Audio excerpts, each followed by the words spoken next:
পৃথিবীর সবচেয়ে ভয়ঙ্কর শব্দটা কি আপনি জানেন? সেই শব্দটা হচ্ছে পরে। কারণ এই শব্দের কারণেই অসংখ্য মানুষ ধ্বংস হয়েছে। এক যুবক প্রতিদিন বলতো যে আগামী জুমা থেকে নামাজ পড়ব।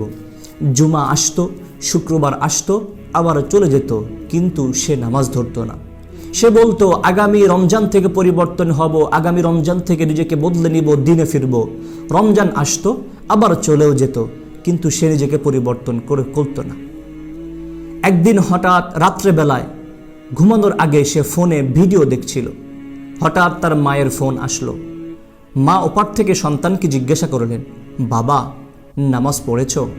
সন্তান তার সেই চিরচেনা উত্তর দিল, পরে পড়ব। কিন্তু তার পরে আর সেই সময়টা ফিরে আসেনি। পরের দিন সকালে তার ঘরের দরজা ভাঙতে হয়েছে। বালিশের পাশে মোবাইল ছিল, কিন্তু মালিক আর পৃথিবীতে বেঁচে ছিল না। একটা জিনিস মনে রাখবেন, শয়তান আমাদেরকে কখনোই ডাইরেক্ট বলে না যে নামাজ পড়ো না, বরং শয়তান আমাদেরকে বলে পরে পড়ো, আগামী ওয়াক্ত থেকে পড়ো, আগামী জুমা থেকে পড়ো, আগামী রমজান থেকে পড়ো।